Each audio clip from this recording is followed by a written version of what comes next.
நான் இன்னைக்கு கொஞ்சம் கிராசரிஸ் வாங்கணும்னு சொல்லிட்டு ஷாப்புக்கு போயிட்டு வந்ததுக்கப்புறம் எனக்கு பிடிச்ச ஒரு ரெசிபி வந்து நான் செய்ய ஆரம்பிச்சிருக்கேன். சீம்பால். மாடு வந்து கண்ணு போட்டு ஃபஸ்ட் டைமாக பீய்ச்சுற பாலை வந்து பார்த்திங்கன்னா, சீம்பால் வந்து பண்ணுவாங்க.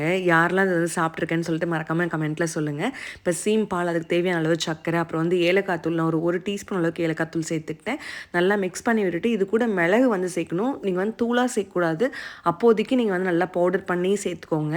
அது கொஞ்சம் ஒன்றும் பாதியமாக நரநரப்பாக இருக்க மாதிரி தட்டி சேர்த்துக்கணும். இப்போ எல்லாத்தையும் நல்லா மிக்ஸ் பண்ணிவிட்டு குக்கரில் கொஞ்சமாக தண்ணி வச்சு இதையும் தூக்கி உள்ளே வச்சு ஒரு 3 விசில் வச்சு எடுத்துக்கலாம். இப்போ நான் வியர் பண்ணியிருக்கேன் இந்த குர்த்தா வந்து பார்த்திங்கன்னா, சிக்கி கிளாசெட் அப்படின்ற இன்ஸ்டாகிராம் பேஜில் வந்து சென்ட் பண்ணியிருந்தாங்க. 2 piece set top and dupatta. Dupatta வந்து பார்த்திங்கன்னா கலம்கரி பிரிண்ட்டில் ரொம்ப நல்லா லென்த்தியாகவே கொடுத்துருந்தாங்க. டாப் வந்து ரா சில்க். எனக்கு ஃபிட்டிங் ரொம்ப பிடிச்சிருந்தது. நெக்கில் பேக்கில் கொடுத்த டிசைன் எல்லாமே எனக்கு ரொம்ப ரொம்ப பிடிச்சிருந்தது. அவங்க பேஜில் இன்னும் நிறைய கலெக்ஷன்ஸ் இருக்குது. எனக்கு இந்த காம்பினேஷன் எனக்கு ரொம்ப பிடிச்சிருந்தது. நான் வந்து ஒரு ஆங்கிள் லென்த் பேண்ட்டோட நான் பேர் பண்ணியிருந்தேன். அவங்க பேஜ் நீங்கள் செக் பண்ணி பாருங்கள். இன்னும் நிறைய கலெக்ஷன்ஸ் இருக்குது. இன்றைக்கி மதியம் எங்கள் வீட்டுக்கு காவடி வந்திருந்தது. தை மாதம் அப்படின்னாவே பழனி முருகன் கோவிலுக்கு போவாங்க. இவங்க வந்து வருஷம் தவறாமல் வீட்டுக்கு வந்துட்டு போவாங்க. இப்போ நம்மளோட சீம்பால் வந்து சூப்பராக ரெடி ஆயிடுச்சு.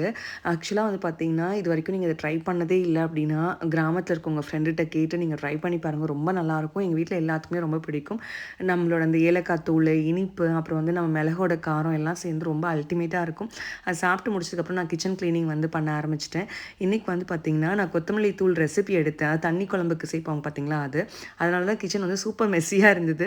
ஃபுல்லாக க்ளீன் பண்ணி முடிச்சு இந்த ரொட்டீன் இதோட முடிச்சுக்கலாம். இன்னொரு இன்ட்ரெஸ்டிங்கான விலாகில் பார்க்கலாம். Tata bye. See you soon in another video.